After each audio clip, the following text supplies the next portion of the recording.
आज दूसरे सब्जेक्ट में आप आ रहा हूं, और हमें तवक्को और उम्मीद है, हम रूल ऑफ लॉ पे बिलीव करते हैं, हम आइन पे बिलीव करते हैं, हम अदालतों की तरफ देख रहे हैं। ये मुनसिफ ही रूल ऑफ लॉ कायम करके इस मुल्क को बचा सकते हैं। रूल ऑफ लॉ के अलावा दुनिया में कभी किसी ने तरक्की नहीं की। और एक बात बता दूं, मुझे बताएं, पाकिस्तान से बाहर बैठने वाला कोई भी हमारा पाकिस्तानी हो या कोई भी शख्स हो, आज आपका जो यूथ है वो यहां से भाग रहा है, लोग यहां से पैसा लेके भाग रहे हैं। वजह क्या है कि उनको आपके निज़ाम इंसाफ पे बिलीव नहीं है, आपको यहां के कानून पे बिलीव नहीं है। किसी को किसी भी वक्त उठाया जा सकता है, गायब किया जा सकता है। किधर है आज इमरान रियाज, जो लॉ एनफोर्समेंट एजेंसीज के हाथों से गायब हो गया, और हजारों की तादाद में लोगों को उठाया गया जिनका पता ही कोई नहीं है। और इस तरह का तर्ज अमल कभी रियासतों को तरक्की नहीं देता। आज जितनी बेयकीनी और अनसर्टेनिटी है, और रोज आपका डॉलर बढ़ रहा है, रोज आपका पेट्रोल बढ़ रहा है, रोज आपका बिजली के यूनिट आपके बढ़ रहे हैं, क्या गरीब आदमी को जिंदा रहने देना है? इस फाशिस्ट हुकूमत और उसकी आगे आने वाली एक्सटेंशन जो आज बैठी हुई है। और फिर कल एक adviser to chief minister Mohsin Naqvi Sahab, Qamar Dilshad साहब कहते हैं जी अगले साल मई में हम इलेक्शन कराएंगे। भाई अगले साल मई में क्यों, आप 10 साल बाद करा लो। जियाउल हक ने कहा था 90 डेज में इलेक्शन कराऊंगा, उसके बाद उसने 11 साल नहीं कराए। किसने पूछा? इसलिए कि आइन मुअत्तल था।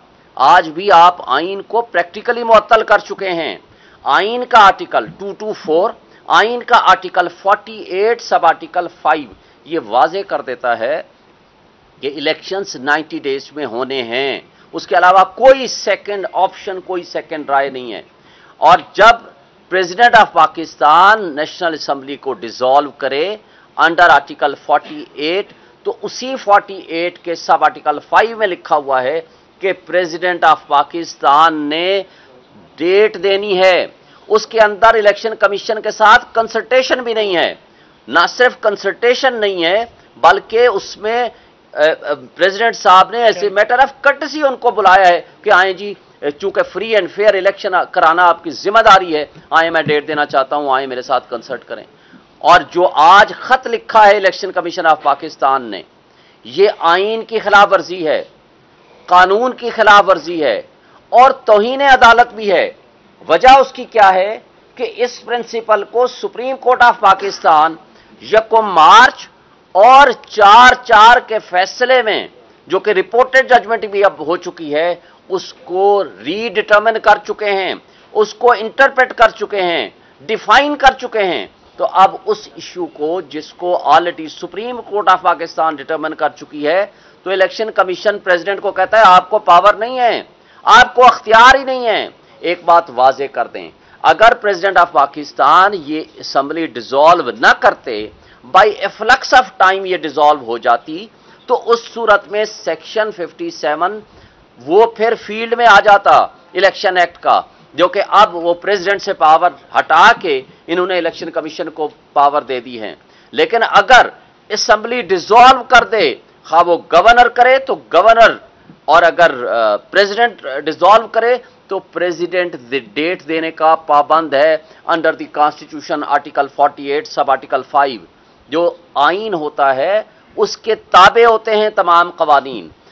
कोई कानून आइन से ओवर एंड अबव नहीं होता। ये उल्टा बात कर रहे हैं। और ये इलेक्शन कमीशन ऑफ पाकिस्तान की, इसका मतलब है गैर जानिबदारी तो आपके सामने आ चुकी है कि वो किस कदर जानिबदार हैं। इसका मतलब ये है कि वो जो फाशिस्ट हुकूमत जिसका खात्मा 8 तारीख 9 तारीख को हुआ था शहबाज शरीफ की ज़ेरे क़यादत, इसका मतलब है कि उनके साथ मिलके इन्होंने साजिश प्लान की थी ताकि हमने इलेक्शन विद इन टाइम नहीं होने देना। यही वजह थी कि कल से बड़ी तकलीफ होनी शुरू हो गई है। इसके बावजूद 2 पॉलिटिकल पार्टीज ने आज इस बात का मुतालबा कर रहे हैं कि आइन के अंदर दी हुई शेड्यूल के मुताबिक अगर फ्री एंड फेयर इलेक्शन नहीं कराएंगे तो ये रियासती की जो बुनियादें हैं वो खोखली हो जाएंगी, रियासत नहीं चल सकती। और फिर इस जबर और खौफ की फिजा में जो आप इलेक्शन कराने जा रहे हैं, इसको कम करें। इसलिए कि इलेक्शन की अगर शफाफियत पे उंगली उठ गई तो आपके पाकिस्तान का बहुत बड़ा नुकसान होगा। पाकिस्तान की आवाम का नुकसान होगा, पाकिस्तान की रियासत का नुकसान होगा, और रियासत का नुकसान हमारा नुकसान है। इसलिए कि आज पाकिस्तान की 80% आवाम इसके बावजूद जो कुछ ये कर रहे हैं, जिस तरह जबर और तशद्दुद कर रहे हैं, उसके बावजूद आज इमरान खान और पीटीआई के साथ खड़ी है।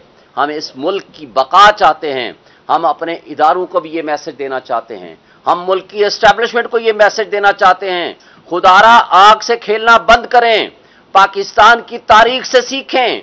पाकिस्तान में 1960s में अगर 70s में अगर आपने सीखा होता तो हमारा मुल्क दो लख्त ना हुआ होता, आज हम इकट्ठे बैठे होते। आप किसी की दुश्मनी और किसी एक बंदे की अना के खिलाफ, एक बंदे की दुश्मनी में इतना आगे ना चले जाएं, जो कि आपने माजी में 16 महीने ये एडवेंचर करके देख लिया कि जिस वक्त आपके 24 बिलियन डॉलर आपके रिजर्व थे, आज आपके मांगे तांगे के 4 बिलियन डॉलर हैं। जिस वक्त आपकी चलता हुआ मुल्क बेहतरीन 6.1% जीडीपी थी, आज आपका 0.3% है और आगे नेगेटिव हो जाएगी। जब आपका डॉलर 170-178 के दरमियान फ्लक्चुएट करता था, आज आपका 320 पे नहीं मिल रहा। ये मुल्क को गैर यकीनी कैफियत से निकालें।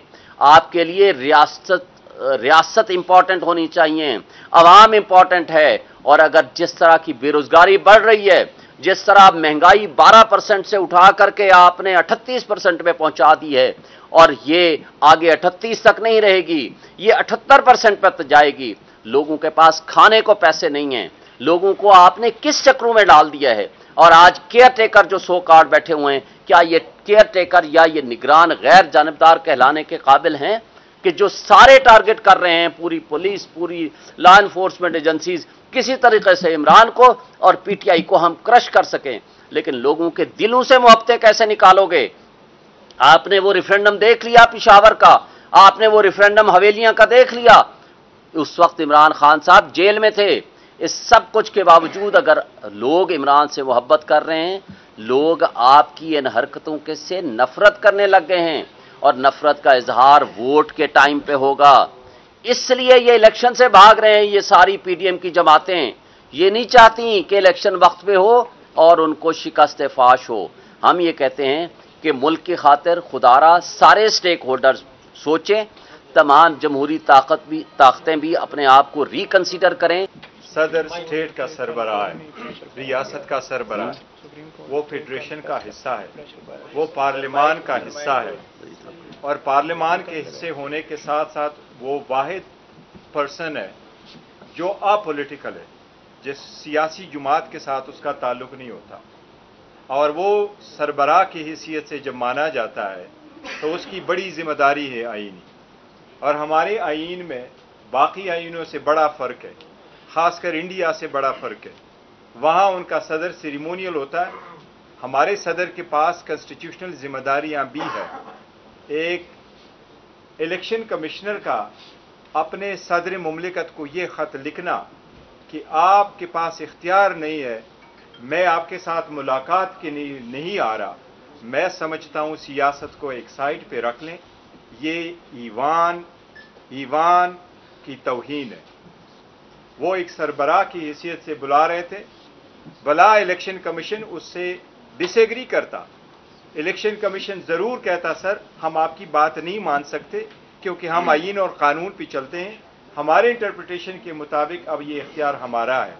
पर मुलाकात हर सूरत करनी चाहिए थी और ऐसे जवाब नहीं देना चाहिए था। जहाँ तक इस बात का ताल्लुक है कि उसमें अमेंडमेंट हुई है, वो सुप्रीम कोर्ट अपनी पहली कॉन्स्टिट्यूशन पिटीशन नंबर 1 में होल्ड कर चुकी है कि असम्बली 3 सूरतों में डिज़ॉल्व होती है। उसमें मौजूदा सूरत में सुप्रीम कोर्ट ने जो उसका रिव्यू भी नहीं है, वो सुप्रीम कोर्ट ये होल्ड कर चुकी है कि अगर एक दिन पहले भी असम्बली डिज़ॉल्व हो जाए, उस सूरत में भी सदर के पास ये इख्तियार है कि वो तारीख का तयन करे और इलेक्शन 90 डेज में होंगे। मैं समझता हूँ इलेक्शन कमीशन को अगर जो लेटर उन्होंने लिखा है ये बरतानिया और अमेरिका में किसी मुल्क में हुआ होता, تو وہ وہاں یہاں ہمارا الیکشن کمشنر نہیں کہتا، وہاں ان کا میئر بھی اس کو بلا لیتا اور کنٹمپٹ میں ہولڈ کرتا. یہ بڑا سیریس ہے. Thank you. جی ہم سپریم کورٹ میں جا رہے ہیں انشاءاللہ. سی سی آئی کے خلاف بھی کل ابھی آپ کو بتایا تھا الیکشن ود ان 90 days کرانے کے لیے، اور اس لیٹر کو بھی ساتھ چیلنج کریں.